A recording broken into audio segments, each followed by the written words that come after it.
Padre Celestial, una vez más te agradecemos por las grandes bendiciones que has derramado sobre nosotros. Pedimos, Señor, al estudiar tu santa palabra hoy, que tu Espíritu Santo se manifieste en este lugar. Danos claridad de pensamiento y danos la disposición de practicar lo que estudiemos. Te lo pedimos en el precioso nombre de tu Hijo, Cristo Jesús. Amén.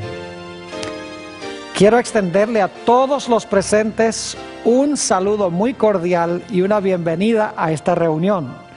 También quiero extender una cordial y sincera bienvenida a todos los que están viendo este programa en pantallas de televisión a través de todo el mundo de habla hispana. Estamos muy contentos de que nos estén acompañando. El título de nuestro tema de hoy es ¿Cómo desarrollar una fe omnipotente? Y queremos empezar nuestro estudio a donde comienza la Biblia, en Génesis, el capítulo 1 y el versículo 1. Génesis, el capítulo 1 y el versículo 1. Casi ni siquiera hay que buscarlo porque lo hemos leído tantas veces y es tan bien conocido por todos. Dice allí, en el principio creó Dios los cielos y la tierra. Ahora vamos a hacernos la pregunta, ¿cómo sabemos que Dios hizo al principio los cielos y la tierra? ¿Cuántos de los presentes estuvieron allí? Yo creo que ninguno de nosotros, yo sé que ninguno de nosotros estuvimos allí. Entonces, ¿cómo podemos saber que en realidad Dios hizo los cielos y la tierra en el principio? Si lo pensamos bien, podría haber otras explicaciones posibles del origen del universo. Por ejemplo, podría haber aparecido por generación espontánea. Podría haber aparecido por la creación progresiva o por la evolución. O podría ser el resultado de una gran explosión cósmica. O aún podría ser el resultado de diseño inteligente, no necesariamente una persona, sino una energía universal que crea. Es decir, hay muchas posibles explicaciones de cómo se originó el universo. La pregunta clave es, ¿cómo podemos estar seguros nosotros de que fue Dios el que hizo este mundo o los cielos y la tierra, como dice en Génesis 1 y el versículo 1? La respuesta la tenemos en el libro de Hebreos, el capítulo 11 y el versículo 3. Hebreos, el capítulo 11 y el versículo 3.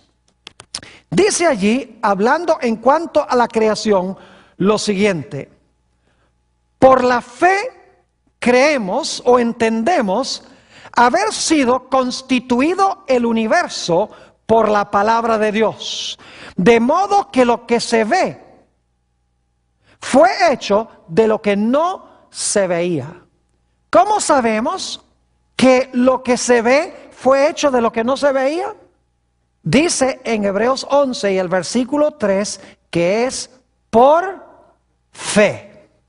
Es decir, creemos que Dios creó los cielos y la tierra por fe. No estuvimos allí, no lo vimos, no lo oímos, no lo presenciamos, pero sabemos que es verdad porque Dios en su palabra dice que Él fue el creador del cielo y de la tierra. Es decir, creó a este mundo de la nada con su pura palabra. Este concepto se amplía en el libro de los Salmos, el capítulo 33 y el versículos 6 al 9. Salmo 33 y el versículo 6, y vamos a leer entonces el versículo 9. Dice allí lo siguiente: por la palabra de Jehová fueron hechos los cielos, y todo el ejército de ellos por el aliento de su boca, porque Él dijo y fue hecho, Él mandó y existió. Fíjense que este pasaje dice claramente cómo se originó el cielo y cómo se originó la tierra.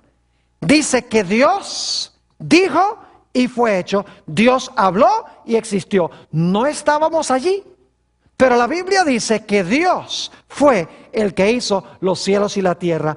Lo entendemos y lo aceptamos por fe, porque Dios lo dice. Creemos en su palabra, en otra forma de decirlo. Ahora hablemos un poco de la creación de Adán y Eva. Es más, vamos a hablar un momento de la prueba que Dios colocó en el huerto para Adán y Eva. Es interesante notar que Adán y Eva no vieron a Dios crear absolutamente nada. Porque los primeros 6 días, antes de que existiera Adán, él no vio obviamente la creación de nada. Y cuando Dios creó a Eva, Adán estaba dormido. Así que Adán no vio la creación de Eva tampoco. Entonces, ¿cómo podían estar seguros Adán y Eva de que Dios era su creador? Si no lo habían visto, si no lo habían presenciado, ¿cómo podían estar seguros? Sencillamente porque Dios les dijo a Adán y Eva: yo fui el creador de ustedes. Es decir, debían aceptarlo por fe, porque Dios lo dijo, debían creerlo. Pero Dios puso en el huerto un árbol para probar la fe de Adán y Eva, para ver si ellos en verdad iban a confesar que Dios era su creador. Y Dios le dijo a Adán y Eva: mire, ese árbol va a demostrar si ustedes creen que yo soy el creador o no. Si ustedes respetan mi árbol, significa que ustedes creen mi historia. Si ustedes deciden comer del árbol, significa que ustedes no creen mi historia, porque ustedes son los que van a querer hacerse Dios. Así que Adán y Eva debían abstenerse de comer del árbol sencillamente porque Dios lo dijo. Dios no explicó por qué no podían comer del árbol, les dijo las consecuencias, pero no les dijo el árbol está envenenado, el árbol tiene cierta historia, no les explicó nada. Sencillamente les dijo: no coman del árbol. Y ellos sencillamente debían creer la palabra que Dios les habló y no comer del árbol. Es decir, debían vivir por fe en la palabra de Dios. Debían vivir no por vista, porque el fruto se veía muy bonito. No debían vivir por los razonamientos de la serpiente, porque lo que decía era muy lógico. No debían regirse por un milagro, porque la serpiente habló y las serpientes no hablan. No debía Adán haberse regido por lo que dijo su esposa. Es decir, no debían escuchar ninguna voz, sino la voz de Dios. Debían obedecer la palabra de Dios. Debían confiar en lo que Dios dijo. Es decir, debían tener fe en la santa palabra de Dios. Era su única protección: creer la palabra de Dios y obedecerla. Ahora es interesante notar que en Hebreos el capítulo 11 se menciona una larga lista de héroes que se encuentran mencionados en el libro de Génesis. Así que voy a invitarles durante los próximos minutos a que busquen en sus Biblias el libro de los Hebreos o a los Hebreos, capítulo 11, y vamos a notar a varios héroes de la fe que se mencionan allí en este capítulo. Empecemos en primer lugar con Abel.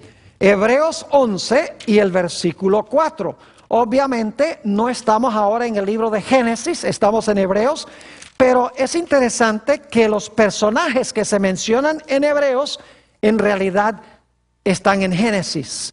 Dice allí en Hebreos 11 y el versículo 4: por la fe Abel ofreció a Dios más excelente sacrificio que Caín, por lo cual alcanzó testimonio de que era justo, dando Dios testimonio de sus ofrendas, y muerto aún habla por ella. ¿Qué fue lo que hizo Abel? Por fe ofreció ¿un qué? Ofreció un mejor sacrificio que Caín. Ahora, ¿en qué sentido fue que Abel tuvo fe en ofrecer el sacrificio?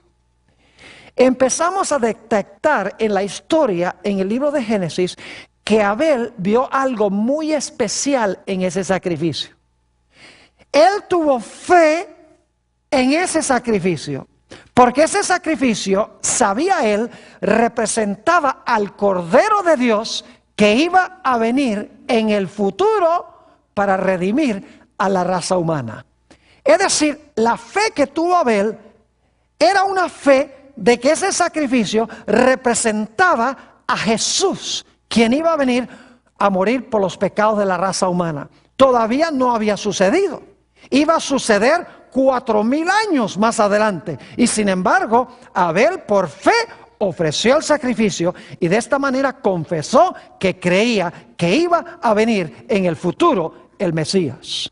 Por eso nos dice en el libro de Génesis que Abel ofreció la grosura o la grasa del animal y ofreció también el primogénito. Ahora es interesante notar que en el sistema de sacrificios de Israel, un poco más adelante en la historia, Dios le dijo a Israel que cuando ofrecieran los animales, quemaran la grasa y que ofrecieran a él los primogénitos, porque eso representaba a Jesús el primogénito. La grasa representa el pecado que tenía que ser consumido. Es decir, Abel cuando ofreció los primogénitos y ofreció la grosura, ya entendía que ese sacrificio representaba el sacrificio futuro de Jesús en la cruz. Por fe, Abel creyó que Jesús iba a venir en el futuro para redimirlo del pecado. Por el otro lado, Caín no creyó eso. Por eso él no ofreció un sacrificio de un animal, sino que trajo los frutos de la tierra. Ahora el próximo héroe que se menciona es Enoc. Vamos a Hebreos nuevamente, el capítulo 11 y el versículo 5. Hebreos el capítulo 11 y el versículo 5. Este es otro gran héroe de la fe. Dice allí en el versículo 5, por la fe Enoc fue traspuesto para no ver muerte, y no fue hallado, porque lo traspuso Dios. Y antes que fuese traspuesto, tuvo testimonio de haber ¿qué? De haber agradado a Dios. Fíjense que aquí dice que por la fe Enoc fue traspuesto para no ver ¿qué cosa? La muerte. Es decir, Enoc ni siquiera sufrió la muerte física. Fue trasladado al cielo de entre los vivos. Ahora surge la pregunta, ¿en qué tenía fe Enoc? La respuesta la encontramos en Génesis el capítulo 5 y el versículo 24, donde nos dice que antes que Enoc fuese traspuesto, él caminó con Dios. Ahora, ¿en qué fue lo que tuvo Enoc fe? Cuando el texto dice que caminó con Dios y agradó a Dios, esto es una indicación de que Abel tenía su mente constantemente con el Señor en el cielo. Es decir, aunque Jehová estaba en el cielo, Enoc, su mente estaba tan cercana a Dios que él caminaba con Dios en la tierra, estando Dios en el cielo. Su mente estaba, en otras palabras, en la patria celestial. Aunque su cuerpo estaba en la tierra, aunque